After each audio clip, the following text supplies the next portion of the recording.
அல்லேலூயா. Christmas வரப்போகுது. எப்போ Christmas? 25. December 25 வர்றதுக்கு முந்தையே, ஒரு மாதத்துக்கு முந்தையே கிறிஸ்மஸ் வரப்போகுதுன்னு எல்லார் இருதயத்திலையும் பயங்கர சந்தோஷம். நீ அதுவும் ஆர்சி பேக்ரவுண்டில் போய் பார்த்தீங்கன்னா, ஒவ்வொரு வீட்லேயும் பெரிய பெரிய மரங்களை வைக்கிறதுன்னா, சீரியல் பல்ப்பு வைக்கிறதுன்னா, குடில் கட்டுறதுன்னா, நீங்கள் பாம்பேயில் போய் பார்த்தீங்கன்னா நிறைய இடங்களில் ரோட்டை மறித்து பெரிய குடில் வச்சுருப்பாங்க. ஏசுநாதர் பிறந்தது. நீங்கள் வெளிநாட்டுக்கு போனீங்கன்னா இதை விட பெரிய பெரிய குடிகள் மாதத்துக்கு முந்தையே ஆரம்பித்தாங்க.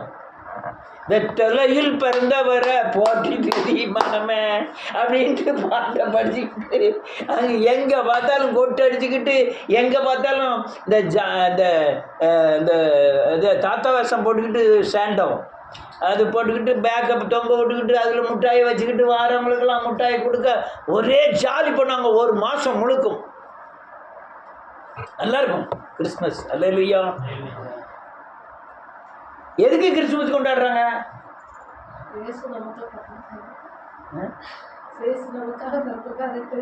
ரைட்டு. எதுக்கு கிறிஸ்துமஸ் கொண்டாடுறாங்க? என்ன சொல்லுங்க.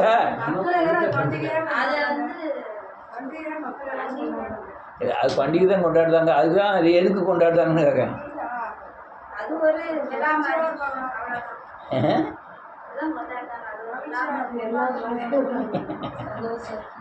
அல்லேலூயா. சிங்காசனத்தில் வீட்டிருக்கிற பரமபிதா மனுஷனை மனுக்குலத்தை மீட்கும்படியாய் மனுஷ ரூபம் எடுத்து பாவ சாயலாகி அல்லேலூயா கோர சீர்வையில மரிப்பதற்காக ஒரு கன்னி மரியாளிடத்திலிருந்து பிறந்தார். அதை தான் நம்ம எதை கொண்டாடுதான்? கிறிஸ்மஸாக கொண்டாடுதோம். பயங்கரமான கொண்டாட்டம். இது ஒரு பிறப்பு. யாரு? இயேசுவின் பிறப்பு.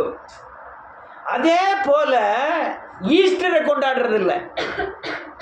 ஈஸ்டர் வாரதுன்னு தெரியாது. ஏன்? அது மரணத்தை குறித்து மட்டுமல்ல, உயிர்த்தெழுதலை குறித்தது. இது ரொம்ப கவனமான ஒரு பாடம், ரொம்ப முக்கியமான ஒரு பாடம். அல்லேலூயா. நீ எவ்வளோ தூரம் கிறிஸ்மஸை கொண்டாடுகிறீர்களோ அந்த அளவுக்கு ஈஸ்டரையும் கொண்டாடணும். அல்லேலூயா. ஈஸ்டர் கிறிஸ்மஸ் எவ்வளோ முக்கியமாக தேவன், சர்வ வல்லமை உள்ள தேவன் ஒரு மனிதனிடத்திலிருந்து பிறந்தார் என்பதையும், பாவத்தை சுமந்து தீர்க்க பிறந்தார் என்பதையும், இந்த பூமியில் உள்ள நோயை நீக்கவும் பாவத்தை சாபத்தை நீக்கவும் இந்த பூமியில் பிறந்தார் என்பதையும் கொண்டாடுவது தான் கிறிஸ்மஸ். அதே இயேசு மரித்து அடக்கம் பண்ணப்பட்டு உயிர்த்து கிறிஸ்துவாய் வெளிப்பட்டு நமக்குள்ளே வாசம் பண்ணுகிறார் என்கிறது தான் என்னது?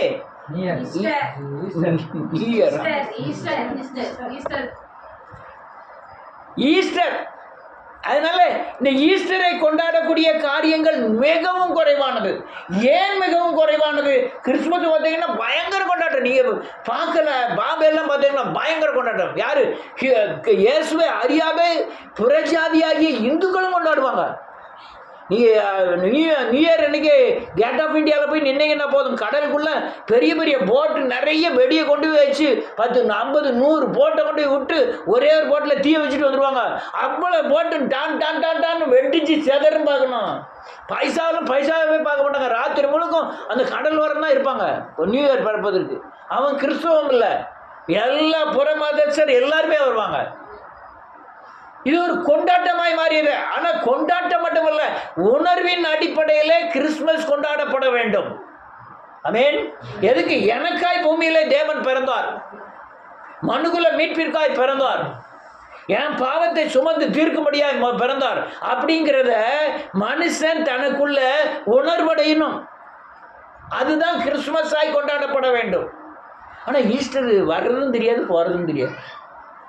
என்னைக்கு எப்போ ஈஸ்டர்? இல்லை, கிறிஸ்மஸ் என்னைக்குன்னு நீ ஆத்தியா ஒரு இந்துட்ட போய் காலு கரெக்டாக சொல்லணும். டிசம்பர் 25 ஈஸ்டர் எப்போ? நல்ல வேதக்காரங்க கிட்டே கேட்ட, என்கிட்டே கேட்டாலும் தெரியாது.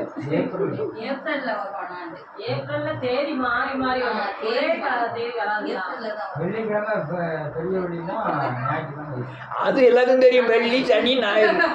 வெள்ளி மறித்து அடக்கம் பண்ணப்படணும். திங்கக்கிழமை, ஞாயிற்றுக்கிழமை ஈஸ்டர், ஞாயிற்றுக்கிழமை தான் உயிர் தெழுவார். ஆமென். ஏன் இதை பெருசா கொண்டாடல தெரியுமா உங்களுக்கு? சிலுவை உபதேசம் இல்லாதனால தான் என் உயிர்த்தெழுதலை குறித்து அவர்கள் பிரசங்கிக்கப்படவில்லை. இயேசுவின் கிறிஸ்துமஸ் எவ்வளவு முக்கியமோ அதை விட தாண்டினது மட்டுமல்ல, அதை போல ஈஸ்டர் ரொம்ப ரொம்ப முக்கியம். அல்லேலூயா. இப்போ நான் சொல்லுவேன், நீங்கள் எது கிறிஸ்துமஸ் எது ஈஸ்டர்னு சொல்லணும். ஆமென். எல்லாம் சொல்லுவீங்கன்னு நினைக்கிறேன். சரி, இயேசுவின் மரணமே கிறிஸ்துவின் உயிர்த்தெழுதல். ஈஸ்டர். இயேசு மாம்சத்தில் பிறந்தார். கிறிஸ்துமஸ். கிறிஸ்து ஆவியில் பிறந்தார். டக்கு டக்குன்னு சொல்லுங்க. எவ்வளவு யோசனை டக்கு டக்குன்னு சொல்லலாமே. இயேசு பாவத்தை நீக்க அபிஷேகம் பண்ணப்பட்டவர். கிறிஸ்து பாவங்களை நீக்கினவர்களை அபிஷேகிக்கும்படியா அபிஷேகம் பண்ணப்பட்டவர்.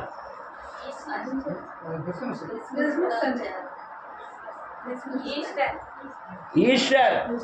நீங்க மனம் திருப்பி பாவம் மன்னிப்பு நிச்சயத்தை பெற்று அபிஷேகத்தை பெறுவீர்கள். உயிர்த்தெழுந்த இயேசு விருத்தை பெறுவீர்கள். அல்லேலூயா. பாவத்துக்கு மரிப்பது பாவத்துக்கு மரித்தது இயேசு. நீதிக்கு பிழைப்பது கிறிஸ்து. ஈஸ்டர் தான். அது ரெண்டு ஈஸ்டர் தான். அல்லேலூயா. இயேசு மரித்த மாதிரி வாழ்க்கை. கிறிஸ்துமஸ் பிறப்பிலிருந்து சிலுவை வரை ஒரு மாதிரி வாழ்க்கை. அடுத்தது இயேசு அந்த வாழ்க்கையை நடைமுறைப்படுத்து. கிறிஸ்து அந்த வாழ்க்கையை நமக்குள்ள நடைமுறைப்படுத்துகிறார். ஈஸ்டர். இயேசு எல்லாருக்காகவும் பிறந்தார். கிறிஸ்து எனக்குள்ளே பிறந்தார். ஈஸ்டர். நல்லா கரெக்டாக சொல்லிட்டீங்க. இதை நீங்க தெளிவா புரிஞ்சுக்கிடணும். ஈஸ்டர் என்னது, கிறிஸ்துமஸ் என்னது? ஈஸ்டர்னா என்னது? இயேசு சொல்லுங்க. இயேசு மரித்து அடக்கம் பண்ணப்பட்டு உயிர்த்து எனக்குள் பிறப்பதே ஈஸ்டர். உலகத்தின் பாவங்களை சுமந்து தீர்க்க கன்னி மரியாளிடத்தில் வந்து பிறப்பது கிறிஸ்துமஸ். அல்லேலூயா. அதுக்கு பேர் தான் என்னது? கிறிஸ்துமஸ். கிறிஸ்துமஸை எவ்வளவு தூரம் தியானிக்கிறோம், எவ்வளவு தூரம் அறிகிறோம், எவ்வளவு தூரம் பின்பற்றுகிறோம் என்பதை போல ஈஸ்டரையும் நாம் என்ன செய்யணும்? பின்பற்ற வேண்டும், உணர்வடைய வேண்டும். இயேசு கிறிஸ்துமஸ் என்பதை பிறந்ததோடு நிற்பாட்டாம எதுக்காக பிறந்தார் என்பதையும் நாம் தியானம் செய்ய வேண்டும். ஆமென். இயேசு பிறந்தார், மரியாதை பிறந்தார். இதுதான் கொண்டாடப்படுகிறது. அது கிறிஸ்துமஸ். ஆனால் இயேசு என் பாவங்களை சுமக்க பிறந்தார், அல்லது நோய்களை தீர்க்க பிறந்தார், என்னை விடுவிக்க முடியாது பிறந்தார், என்னை இந்த பூமியில பிசாசை ஜெயிக்க வைக்க எனக்கு பிறந்தார் அப்படின்னு நம்ம அறிக்கை செய்தான் கிறிஸ்துமஸின் பலன். ஆனா நீங்க இப்ப ஈஸ்டர் வந்தோடனே எனக்காய் மரித்து அடக்கம் பண்ணப்பட்டு உயிர்த்து என் சாபங்களை எல்லாம் சுமந்து தீர்த்தார். தீர்த்த உடனே எனக்குள்ள கிறிஸ்துவே எனக்குள்ள என்ன செஞ்சிட்டாரு? வந்து பிறந்தார். அதை நீங்க நல்ல யூகம் பண்ணிவிடணும். அல்லேலூயா. எனக்கு பெரிய வருத்தம் என்னன்னா, கிறிஸ்துமஸ் கொண்டாடக்கூடிய அளவுக்கு ஈஸ்டரை யாரும் கொண்டாடுவதில்லை. ஈஸ்டர் வந்துட்டாலே 41 நாள் என்ன செய்யணும்? விரதம் இருக்கணும். மட்டன் சாப்பிடக்கூடாது. அதில் 41 42வது நாள் எல்லாம் சாப்பிடணும். 41 நாள் ஒன்றும் சாப்பிடாம தண்ணி கிண்ணி அடிக்காம அந்த துட்டை பூரா ஒதுக்கி வச்சு அந்த ஈஸ்டர் அன்னைக்கு காணிக்கப்பட்டு போடணும். அது ஊழியக்காரரும் சரின்ட்டுவார். அல்லேலூயா. இது இல்லை ஈஸ்டர். ஈஸ்டர் எனக்காக என் சாபத்தை சிலுவையில சுமந்து இதை நினைவுக்கு வரணும். இதை என்ன செய்யணும்? ஒவ்வொரு ஆளும் தன்னிடத்தில் நினைவுக்கு வர வேண்டும். இதை நீங்க பண்டிகை நினைப்பதை விட அல்லேலூயா மனஸ்தாபம் கலந்த மனஸ்தாபத்தினாலே அறிக்கை செய்து எனக்குள்ளே கிறிஸ்து பிறந்திருக்கிறார் என்பதை அறிக்கை செய்வது பண்டிகை. என்ன சொன்ன?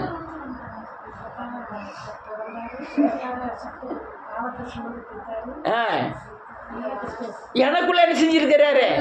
அப்ப அதுல மனஸ்தாபமும் சந்தோஷமும் என்ன செய்து கலந்திருக்கிறது. எதுல? ஈஸ்டர்ல. இதுதான் மனம் திரும்புகிறார்கள். எதுவரையும் வெள்ளிக்கிழமை வரையும் மனம் திரும்புகிறார்கள். ஆனால் அதே இது ஞாயிற்றுக்கிழமை எனக்குள்ள கிறிஸ்து பிறந்திருக்கிறார்கள் கொண்டாடுறது யாரும் என்ன செய்யல, கொண்டாடுறது இல்லை. கிறிஸ்து உயிர் தெழுந்தார்கள் பிரசங்கிக்கிறார்கள். ஆனா யாரு உயிர் தெழுந்தா? கிறிஸ்து. திருத்துவ தேவனில் ஒருவராகிய கிறிஸ்து என்ன செஞ்சிட்டாரு? உயிர் தெழுந்தார். உயிர் தெழுந்தோட நீ கேட்டல, அவர் எனக்குள்ள என்ன செஞ்சிட்டாரு? நான் சொல்லுது புரியுதா? புரியலன்னு கேட்டுக்கிடுங்க.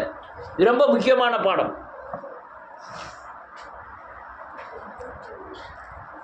அல்லேலூயா. ரொம்ப முக்கியமான பாடம். இயேசு கிறிஸ்து என்னை மரித்தார், அடக்கம் பண்ணப்பட்டார். எனக்குள் பிறக்க வேண்டுமானால் நான் என்ன செய்யணும்? நான் சேசுவரு கூட என்ன செய்யணும்? அறையப்படணும். சிலுவையில் அறையப்படணும். நான் பழைய மனுஷன் என்ன செய்யணும்? மரிக்கணும். புதிய மனுஷன் என்ன செய்யணும்? தரித்து கொள்ளணும். அதுதான் எனக்குள்ள பிறப்பது. அந்த மரணத்தை குறித்து, இந்த பிறப்பை குறித்து ஒரு பெரிய காரியத்தை நான் பார்த்தேன் இயேசுவின் நாமத்தினால். வாசிக்கலாம். லூக்கா மத்தேயு எழுதின சுவிசேஷம். இதான ஆண்டவரே.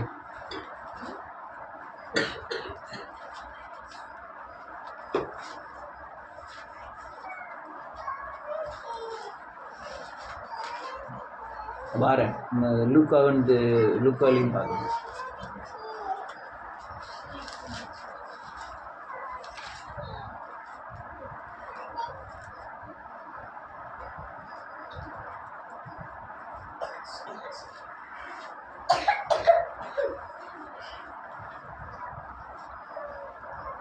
சகரியட்ட ஒரு தேவதூதன் பேசுகிறாரு. 18வது வசனம்.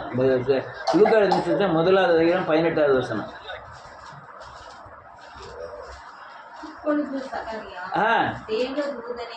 ஆமென். எதனால் அறிவேன்? ஆமென்.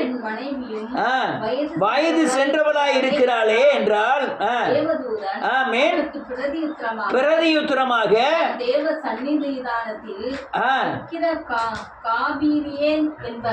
என்பவன் உன்னுடனே பேசவும், ஆமென், இந்த நற்செய்தியை அறிவிக்கவும் அனுப்பப்பட்டு வந்தேன். இதோ தகுந்த காலத்திலே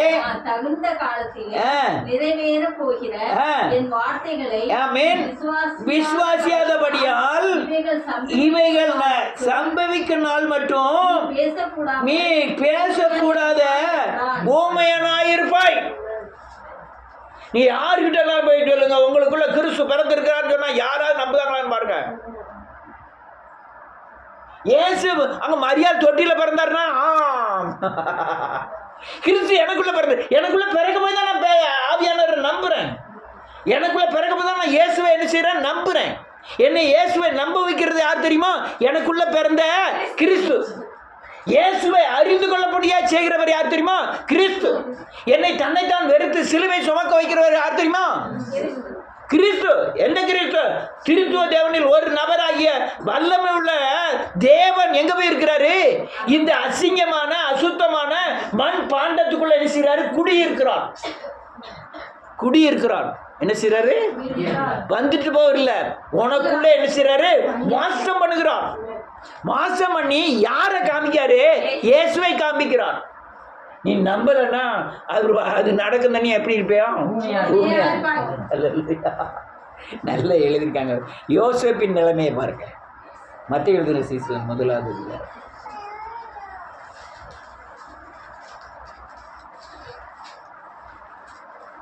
18வது வசனத்திலிருந்து 19 18 வாசிக்கலாம்.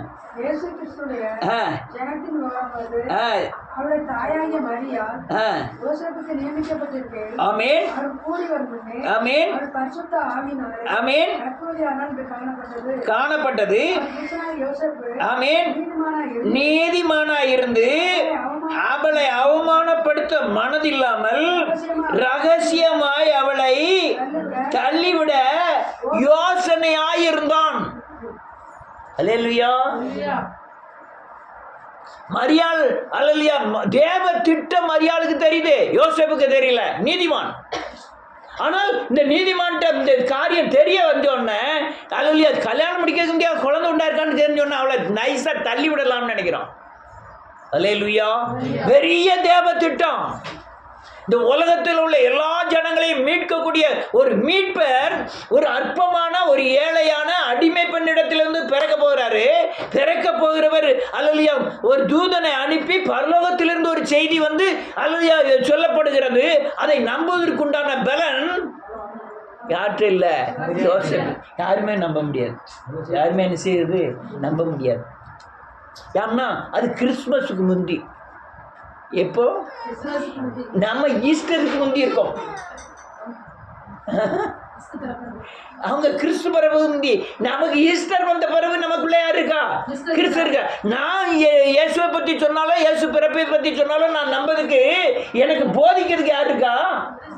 ஆவியானவர் இருக்கு. அதனாலதான் இந்த மரியாதை பேசுனது அல்லையா சிலுவையில் அறையப்பட்டு போறது எல்லாம் எனக்கு யார் போதிக்கா? ஆவியானவர் போதிக்கிறார். நீ உன் பாவத்துக்காய் உன் அக்கிரமத்துக்காய் மறிக்கிறதுக்கு தான் கிறிஸ்து எங்க பிறந்திருக்கிறார்? அல்லையா அப்போ அல்லையா அடிமை பெண்டு என்று பிறந்திருக்கிறார். ஆனா அந்த போதனை இவன்கிட்ட இல்லை. யோசிப்பிட்டே இல்லை. அவன்கிட்ட இருந்த ஒரே புக்கு அந்த பழைய 39 அதிகாரம் உள்ள 39 புக்கு. எந்த புக்கு? நியாயப்பிரமாணத்துல பழைய ஏற்பாடு புக்கு. இவன் வாசிக்கணும்னா ஏசாயாவில் வாசிச்சிருப்பான். கன்னி மரியாள் ஒருத்தி குழந்தை பெறுவான், கன்னி ஸ்ரீ ஒருத்தி குழந்தை பெறுவான்னு வாசிச்சிருப்பான். மற்றபடி எல்லாம் எதுவுமே வாசிப்பதற்கோ ஆவியானவர் துணை இருப்பதற்கோ எந்த இதுவுமே இல்லை. அதனால் அவனுக்கு அதை விசுவாசிக்க முடியல. அடுத்த லைன் எழுதிருக்கு.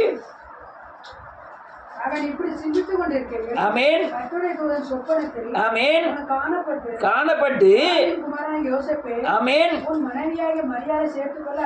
ஐயப்படாதே. ஆமேன். போதும், ஒரு நிமிஷம். அப்பதான் தேவதூதன் வந்து இறங்கி. ஆனா இந்த காரியம் வந்து ஒரு பயங்கரமான அர்ப்பணிப்பு. பயங்கரமான அர்ப்பணிப்பு. அந்த நேரத்தில் குழந்தை புருஷன் இல்லாமல் ஒரு குழந்தை பார்த்தா கல்லை கொண்டு எரிஞ்சு கொல்லணும். அதுவும் இது இவளுக்கு ஒரு ஆட்டுக்குட்டியை கூட பலி செலுத்த முடியாத அல்லையா ரொம்ப ஏழை. அப்படிதான் வேதத்தில் தெளிவாகிறது. ஒரு ஆட்டுக்குட்டியை கூட வாசிக்கலாமா? அது இப்போ எங்க இருக்கு? லூக்கால இருக்கு. அதே மாதிரி இருக்கா. எல்லாத்தையும் எடுக்கிறதுக்கு நேரம் இல்லை. இப்போ லைட்டாக மற்றன்னு சொல்லிட்டு அடுத்த கட்டத்துக்கு போகிறேன். லூக்கா 2வது அதிகாரம்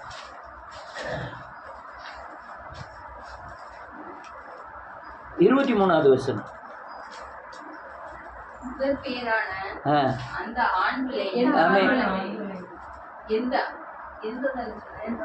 எந்த ஆண்பிள்ளையையும் கர்த்தருக்கு பரிசுத்தமானது என்று கர்த்தருடைய நியாயப்பிரமாணத்தில் எழுதியிருக்கிறபடி அவரை கர்த்தருக்கென்று ஒப்பு கொடுக்கவும் கர்த்தருடைய நியாயப்பிரமாணத்தில் சொல்லியிருந்தபடி ஒரு ஜோடி காட்டுப்புறாவையாவது காட்டுப்புறாவையும் 2 புறா குஞ்சுகளையாவது பலியாக செலுத்தவும் அவரை அதாவது ஆட்டுக்குட்டியை செலுத்துவதற்கு பலம் இல்லாதவங்க இந்த புறா குஞ்சியை செலுத்தலான்னு அர்த்தம். அல்லேலூயா. ஆனா இந்த தேவ திட்டத்தில் வந்து பிறக்கிறதுக்குள்ள அல்லேலூயா பயங்கர அல்லேலூயா வேதனைப்பட வேண்டியிருக்கு, அவமானப்பட வேண்டியது. யோசேப்புக்கு எப்படி இருந்திருக்கும்? அவனுக்கு அதை விட பயங்கரமா இருந்திருக்கும். இவனாவது வீட்டுக்குள்ளே இருக்கா, அவன் எங்க இருக்கான்? வெளியே போக வேண்டியது இருக்கு. அவன் கல்யாணமே ஆகாம குழந்தை பிறக்க போகுது. யார்யாவது இயேசு பிறக்க போறாருன்னு சொல்லி பாருங்க. அவன் யோசேப்பு போய் சொல்லுவான், நிசியா என் வீட்டுக்காரி இயேசுவை பிறக்க போறாராம், அதனால கல்யாணம் முடிக்க முடியாது, குழந்தை உண்டா இருக்கா. யாரு கேட்பா? அந்த அவமானத்தெல்லாம் அவன் ஏற்றுக்கிட்டு தான் இந்த கிறிஸ்துமஸை வெளிப்படுத்துகிறான். இயேசு தனக்குள்ள பிறந்ததை என்ன செய்யறான்? வெளிப்படுத்துகிறான். ஒரு மனுஷனுக்குள்ள இயேசு எப்படி பிறக்கிறான் தெரியுமா? அதே கதி தான் நம்ம ஈஸ்டருக்கு அப்புறம் நமக்கு உண்டாகிற கதியும். ஆமென். நீ ஆச்சா இயேசுவை ஏற்றுக்கிட்டேன்னு சொல்லுங்க, யாராவது பத்லாவுக்கு வச்சு உங்களை அழைக்க மாட்டாங்க. பார்த்த உடனே ரொம்ப அற்பமா நினைக்கிறது என்ன தெரியுமா? நான் இயேசுவை ஏற்றுக்கொண்டேன்னு சொல்றேன். யார்கிட்டயா போய் நான் வேதக்காரன், நான் பைபிள் எடுத்து படிச்சுக்கிட்டு இருக்கேன்னு சொல்லுங்க.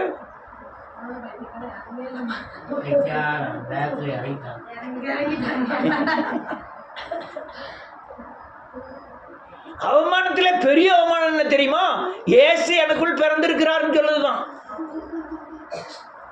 நல்ல 2 ஆட்டை சாமி முன்னால போய் ஆடுக, டங்கு டங்கு டங்குன்னு. கரெக்ட்.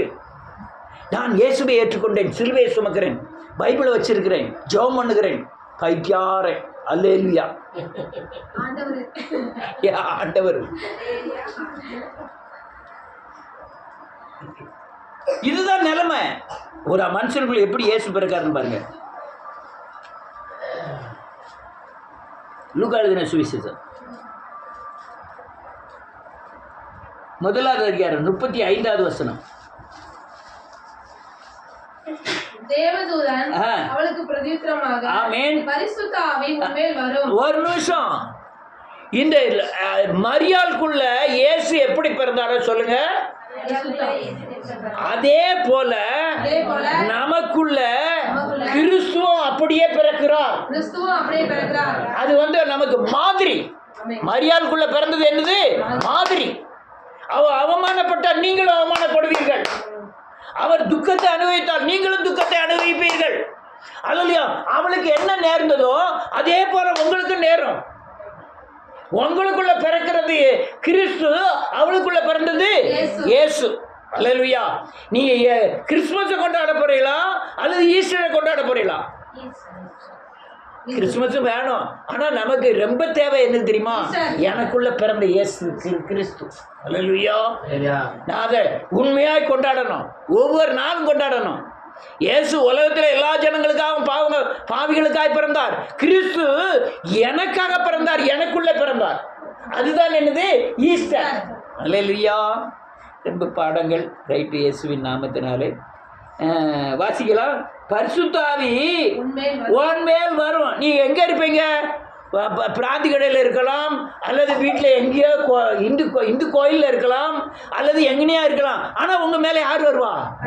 பரிசுத்தாவி. பரிசுத்தாவி என்ன செய்கிறாரு? உணர்வை தருகிறார், நமக்குள்ள வர்றாரு. நானா உங்களை ரசித்தேன், காலை பையா வீட்டில் நானா ரசித்தேன். நான் வருவோம், எருவு மாட்டை பற்றிட்டு பிடிச்சிட்டு வந்தோம் ஒரு நாள். அல்லேலூயா. நான் வர்றதுக்கு முந்தியே, நீங்க ஒரு ஆள் உங்களுக்கு சொல்லுவதுக்கு முந்தியே உங்க வீட்டுக்கு யார் வந்துட்டா? ஆவியானவர் வந்துட்டாரு. ஆவியானவர் உங்களுக்குள்ள இது தப்பு இது தப்பு இல்லைன்னு போதிச்சுக்கிட்டே இருப்பாரு, உங்களுக்குள்ள பேசிக்கிட்டே இருப்பாரு ஆவியானவர். அது யாருக்குமே தெரியாது. இந்து கோயில் முன்னால் போய் நிற்பீங்க, உள்ள இருந்து பேசுவார், அது சும்மாடா அப்படிம்பாரு. நான் ஒரு தடவை அப்படிதான், எனக்கு ஒரு மாதிரி இதாகிட்டு, சினிமா பார்த்து ரொம்ப நாள் ஆகிட்டு. இந்த பல்லாண்டு வாழ்கள்லாம் 12 தடவை பார்த்தேன். இந்த உரிமை குரல் 21 தடவை வரையும் பார்த்தேன். டிக்கெட் எடுக்க கிடையாதுல்ல. போனோன்னு எப்போனாலும் இப்போ சினிமா தேட்டருக்குள்ளே போகலாம், எப்போனாலும் வரலாம். நம்ம வீட்டில் படுத்துருக்குது, அங்கே போய் படுத்துருப்போம்னு சொல்லி மணலில் தான் உட்காரணும். மணலை கூட்டி தலையில் துண்டை வச்சுட்டு அதே போய் படுத்து உறங்கிடுது. எப்போ டிக்கெட்டு கிடையாது. சைக்கிளில் போனாலும் எல்லாரும் வரிசையாக சைக்கிள் வைப்போம், நமக்கு சைக்கிளில் வரிசை வைக்க மாட்டேன். அவங்க அந்த பைக் விட்டுருப்பான், அவங்க தியேட்டருக்காரன், அது பக்கத்தில் தான் நான் சைக்கிளை கொண்டு போய் விட்டுட்டு சினிமாவுக்கு போகிறது.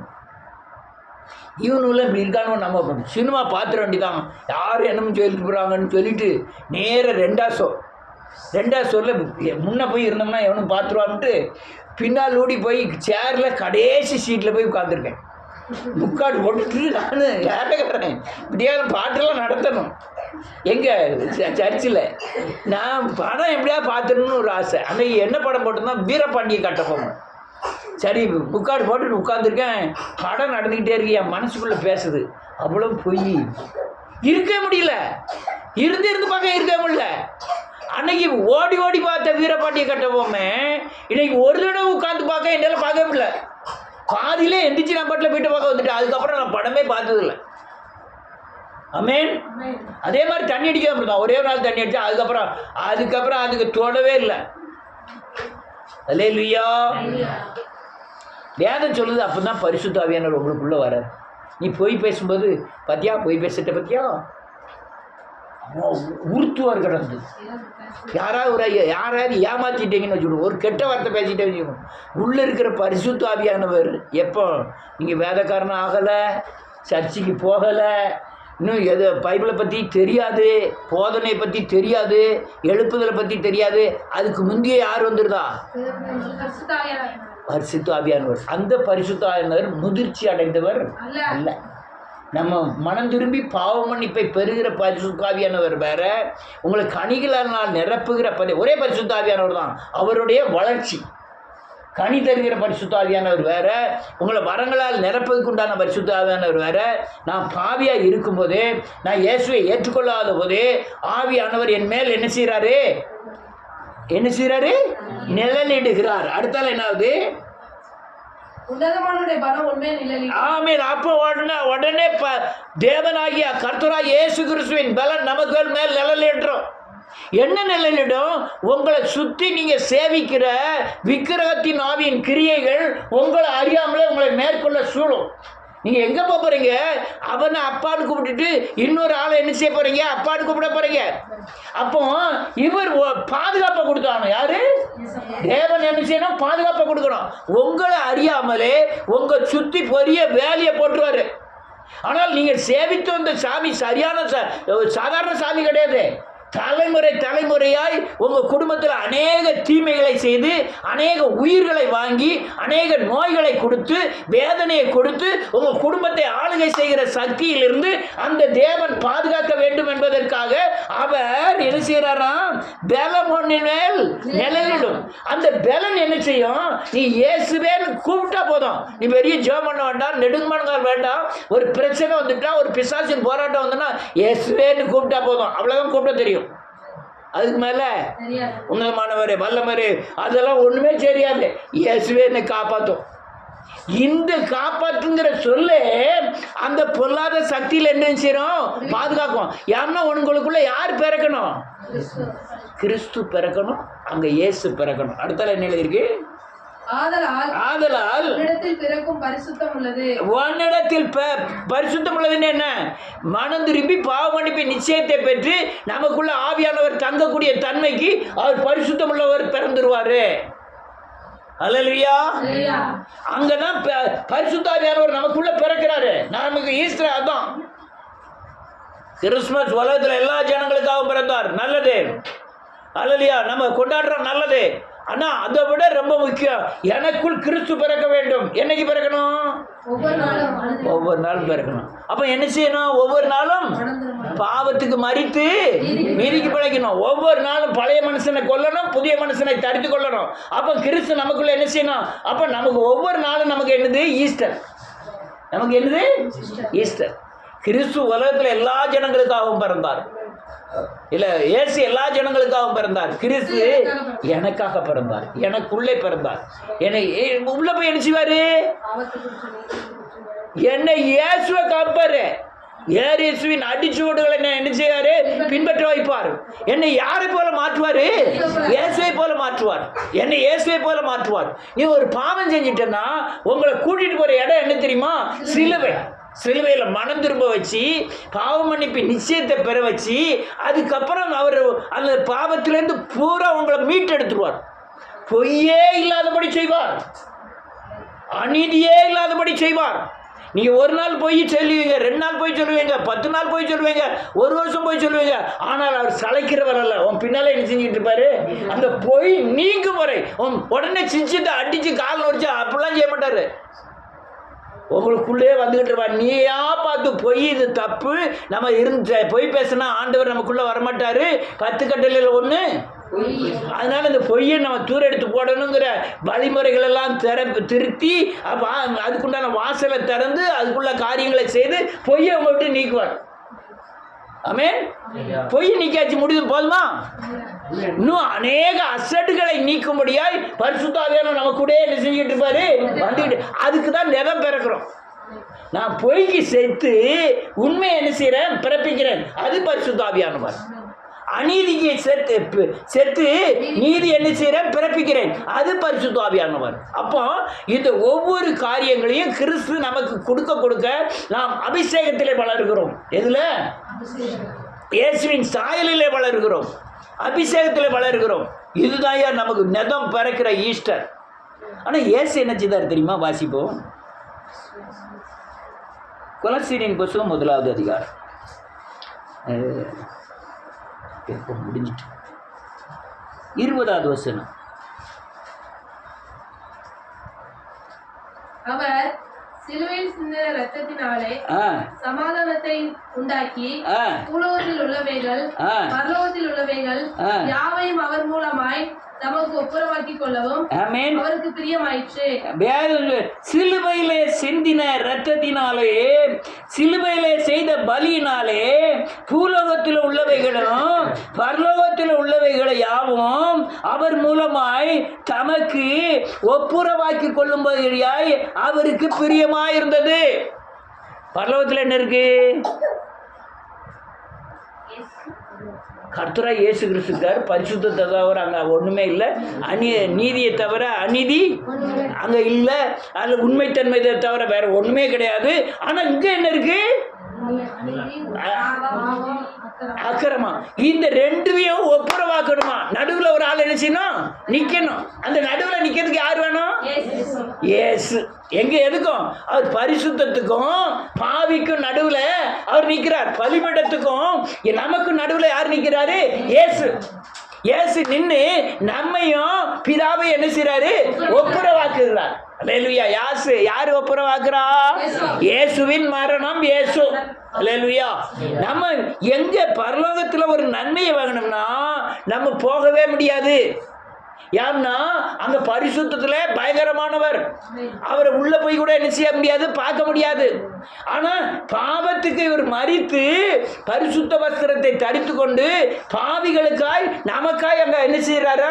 பரிந்து பேசிக்கிட்டு இருக்காரு. நமக்கும் அவருக்கும் இடையில நிக்கிறது யாரு? கிறிஸ்து இயேசு. ஆனால் கிறிஸ்து நம்ம என்ன செய்யறாரு? நம்மை அங்க ஒப்புரவாக்குவதற்காக நம்மை இயேசுவின் இடத்திலே உந்து தள்ளுகிறார். நீ எல்லாரும் பாவம் செய்ததுக்கு நம்ம பாவம் செய்ததுக்கு ரொம்ப வித்தியாசம் இருக்கு. தெரியுமா உங்களுக்கு? எல்லாரும் பாவம் செஞ்சா உணர்வு இருக்காது. நம்ம பாவம் செஞ்சா உறக்கமே வராது. எல்லாரும் பாவம் செஞ்சா நிம்மதியா சாப்பிட்டு படுத்து உறங்குவாங்க. ஆனா நம்ம பாவம் செஞ்சா நிம்மதியா என்ன செய்ய முடியாது. அப்ப அவர் எங்க கொண்டு போறாரு? இயேசு கிட்ட கொண்டு போறாரு. இயேசு என்ன செய்றாரு? பரலோகத்துல போய் பிதாவின் இடத்துல சொல்றாரு, பிதாவே இந்த இவங்க இன்னும் கொஞ்ச நாள், இன்னும் கொஞ்சம் அவங்களுக்கு இடம் கொடுங்க ஆண்டவரே. அவங்க ஆளுகிற அல்லையா சத்ருவை அவர்களுக்கு கால்கடி போடுந்த வரை அவருடைய வலது பட்சத்தில் இருந்து நமக்காக என்ன செய்றாரு? பரிந்து பேசிக்கிட்டே இருக்காரு. அல்லேலூயா. இது நடந்துகிட்டே இருக்கு. அல்லேலூயா. இன்னொரு காரியத்தை பாருங்க. 14வது வசனம். 2 கொரிந்தியர் 13வது வசனத்திலிருந்து வாசிக்கலாம். 12வது வசனத்திலிருந்து முடிச்சிட்டேன், நேரம் ஆயிட்டு. 2 கொலோசியர் 2வது அதிகாரம் 12வது வசனத்திலிருந்து. கொலோசியர் 2வது அதிகாரம். உங்கள் பாவங்களினாலேயும் இல்ல ஞான ஸ்நானத்தினாலே அவரோடு கூட அடக்கம் பண்ணப்பட்டவர்களாயும் எழுப்பின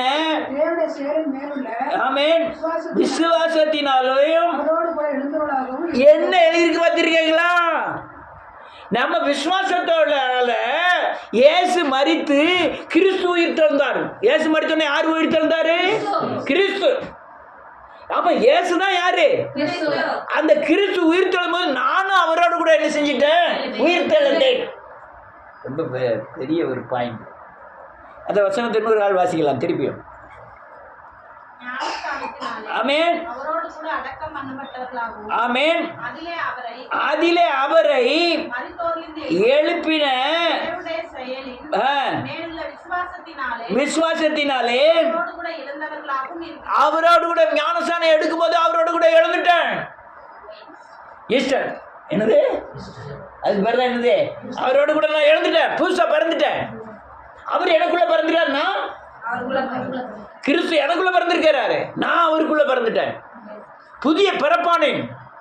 பழைய மனுஷனை என்ன செஞ்சிட்டேன்? கலைந்து போட்டுட்டேன். புதிய மனுஷனாகிய கிறிஸ்துவை என்ன செஞ்சிட்டேன்? தரித்து கொண்டேன். எல்லாம் என்ன ஆயிட்டு? புதிதாயிட்டு. எல்லாம் புதிதாயிட்டு. என்ன புதிதா வரும்? அதுதான் உள்ளூர் மனுஷன் கிடக்கும் எமன்டன். அந்த மனுஷனை கொண்டுட்டு போய் யார் மாதிரி ஆகிட்டு இருக்கேன்? என் முகம் இப்படிதான் இருக்கு, கண்ணாடியில பார்த்தா என்னமோ, ஆனா உள்ள ஒரு மனுஷன் என்ன செஞ்சிட்டு இருக்கான்? செத்து புதிய மனுஷனா கிறிஸ்து என்ன செஞ்சுட்டு இருக்காரு? வளர்ந்துகிட்டே இருக்காரு. உள்ள இயேசு என்ன செஞ்சுட்டு இருக்காரு? வளர்ந்துகிட்டே இருக்காரு. கிறிஸ்து தான் இயேசுவை போல உள்ளான மனுஷனை மாத்துகிறார். உள்ளால இருந்த சொல்ல மாட்டேன கொண்டுட்டு என்ன இயேசுவை கொடுத்து இயேசுவை போல என்ன செஞ்சாரு? உள்ள மனுஷனை மாத்திக்கிட்டே இருக்கிறாரு. அதுக்கு அடுத்த வருஷம் என்ன இருக்கு? ஆமென். இல்லாமையினாலையும் மரித்தவர்களாய் இருந்த, ஆமென். ஒரு நிமிஷம் மாமிசம் விருத்த சேதனமே பண்ணப்படல. எதுனாலும் செய்யலாம். அப்படியே படுத்து கிடக்குது, டக்குன்னு சினிமாவுக்கு போகணும், போகலாம். வரும்போதே தண்ணி அடிக்கலாம். வரும்போதே அங்கே மாமா வீடு இருக்கு, அங்கே போகலாம். போயிட்டு வரும்போதே இங்கே போகலாம். ஆனால் இங்கே விருத்த சேதனம் பண்ணியாச்சு. ஏன் இங்கெல்லாம் போக? அந்த இடத்துல நிற்கணும். விருத்த சேதனம் பண்ணிட்டு அதை செய்யக்கூடாது, இதை செய்யணும், இதை பேசக்கூடாது, இதை பேசணும். எல்லாம் விருத்த சேதனம், எல்லாம் சட்டத்திட்டங்கள். அடுத்த விருத்த சேதனம் பண்ணப்பட்டோம். மரித்தவளா இருந்தவங்களையும் அவரோட கூட என்ன செஞ்சிட்டாரு? உயிர்ப்பித்தார். எதுல மரித்து போயிருந்தோம்? உயிர்ப்பித்து அவர் நமக்கு நம்ம செஞ்ச அக்கிரமம்னா என்னது? பாவத்தை செய்து அறிக்கை செய்து விட்ட பின் அதை திரும்ப செய்தா பேர் என்ன பேரு? அக்கிரமம். அந்த அக்கிரமத்தை எல்லாம் மன்னித்து எதிரடையாகவும், ஆமென். என்ன கையெழுத்து? நீ செய்கிற ஒவ்வொரு பாவத்துக்கும் தண்டனை உண்டு. உனக்கு எதிரில்லாத எல்லா பாவத்துக்கும் என்ன உண்டு? தண்டனை உண்டு. இயேசு மரித்தார், என் தண்டனை அவர் என்ன செஞ்சாரு? ஏற்றுக்கொண்டார். நான் தண்டனை அடையணும்னா இந்த ஆயுசினாலு எல்லாரும் செத்துட்டான். என் கூட பிறந்தவன், என் கூட அட்டுழியம் பண்ணவன் பூரா செத்துட்டான். நான் ஊருக்கு போனோன்னு பார்த்தேன். அவனுங்க இவனுங்க எல்லாம் போயிட்டான். ஒவ்வொரு மடித்து கோர மரணங்கள், வெட்டு செத்தான், தூக்கு போட்டு செத்தான், வயிற்றுல பிரச்சனை வந்து செத்தான், அப்படின்னு எத்தனை பேர் செத்தாரு. அது அவங்க தண்டனை. அது யாரு? என்னது? ஆனால் அந்த தண்டனை, ஒரு தண்டனை கூட நான் என்ன செய்யலை. ஏன்னா இந்த கையெழுத்து, அந்த தண்டனை, அதாவது பாவத்துக்கு ஏற்ற தண்டனை உண்டு என்பது சட்டம். என்னது? நீதிமான் செஞ்சாலும் அதுக்கு அந்த சட்டம் மாறாது, பாவி செஞ்சாலும் அந்த சட்டம் நினைச்சாதே, அது கையெழுத்து. அதையெல்லாம் நினைச்சிட்டாரு தேவன். அந்த தண்டனையெல்லாம் குலைச்சு போட்டுட்டார். சொல்லுது, தண்டனை எப்படி குலைத்து போட்டாங்க தெரியுதா? அர்த்தம் தெரியுதா? குலைத்து போட்டு அந்த தண்டனையை யார் ஏற்றுக்கொண்டா? இப்ப நான் தண்டனை தப்பிட்டேன். இப்ப பாவம் செஞ்சு அதுக்கு நான் தண்டனையை நான் என்ன செஞ்சிடணும்? அனுபவிக்கணும். அதனால அந்த தண்டனையெல்லாம் குலைத்து அதெல்லாம் சிலுவையில பாரங்களை அதுக்குண்டான தண்டனை ஆணியினாலே அடிக்கப்பட்டு அந்த தண்டனையை அவர் ஏற்றுக்கொண்டு துரைத்தனம் அதிகாரம். நான் பாவம் செய்யும் போது என் மேல துரைத்தனம் இருந்து யாரோட துரைத்தனம்? உட்காரணும். இன்னைக்கு மண்டை இடிக்கணும். சாப்பிடக்கூடாதுன்னா கஞ்சி மட்டும் தான் குடிக்கணும். அதுக்கப்புறம் ஒரு சொட்டு சோறு தின்றக்கூடாது. மட்டன் வீட்டில் வைப்பாங்க, மட்டனை என்ன செஞ்சிடலாம். அதனால தொட்டுல வாயில வச்சிடாத. யாரு? பிசாசு பண்ற வேலை. வேதம் சொல்லுது, நமக்கு எதிரெதிராகவும் நமக்கு விரோதமாக இருந்த கையெழுத்து குழந்தை போட்டு அது நடுவில் இராதபடி சிலுவையில் ஆணி அடித்து துரைத்தனங்களையும் அதிகாரங்களையும் முறிந்து கொண்டு. ஒரு நிமிஷம், துரைத்தனம் அதிகாரம்லாம் என்ன அர்த்தம் தெரியுமா? ஒரு ஆளோட இந்த சவுல் இறந்து போனான், நிர்வாணம் ஆகிட்டாங்க. அவன் வஸ்திரத்தெல்லாம் கொண்டு போய் அவங்க ஆலயத்தை விக்கிர கோயிலில் கொண்டு வச்சுட்டாங்க. நிர்வாணமாக தலையை துண்டா வெட்டி அவங்க கோயிலில் கொண்டு போய் வச்சு அவனை அவமானப்படுத்தினாங்க. யார? சவுல. ஒரு ஆளை கொண்டுட்டோம்னா அவனை அவமானப்படுத்தணும். ஆமென். அதே மாதிரி இயேசு என்ன பண்ணாரு? சிலுவையில அவன் அதிகாரத்தை எல்லாம் என்ன செஞ்சிட்டாரு? புரிந்து கொண்டார். இவன் நாம பிசாசை எப்படி துரத்துறோம்? இயேசுவின் நாமத்தினாலே பொல்லாத பிசாசே போமா போவாதா? நான் சொல்லிட்டேன், எனக்கு 60 வயசு ஆச்சு சொல்லிட்டேன். தீமோத்தேயு சொல்தான் போமா போவான். முதல்ல போ, நீங்க சொன்ன ரெண்டாவது போமா. இல்ல விசுவாசத்தோட யார் சொன்னாலும் போய் யார் சொன்னா பெரியவன் கணக்கு. அவன் 2 வயசு கூட இருக்காது. எத்தனை வயசு ஆகுது? 2 வயசு ஆகுது. அவன் போன்னு சொன்னா போகுமா போவாதா? போவோம்.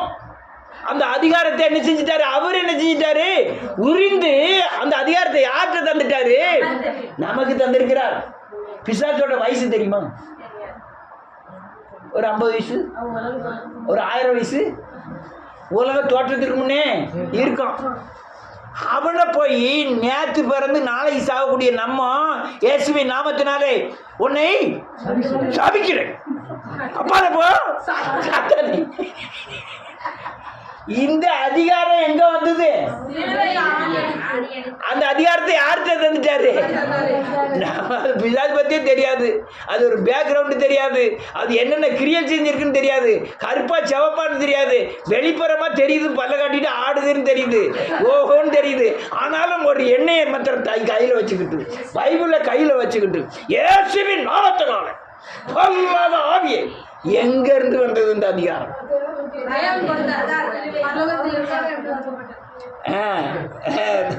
துரச்சனங்களையும் அதிகாரங்களையும் புரிந்து கொண்டு வெளியரங்கமான கோலமாக்கி அவைகளின் மேல் என்ன செஞ்சிட்டாராம்? வெற்றி சிறந்தோம். சிலுவையில அதுதான் என்னது? கிறிஸ்துமஸும் ஈஸ்டரும் கலந்தது. எனக்காய் பிறந்த தேவன் எனக்காய் மரித்து எனக்குள்ள பிறந்தார். அல்லேலூயா. இதுதான் கிறிஸ்துமஸ்.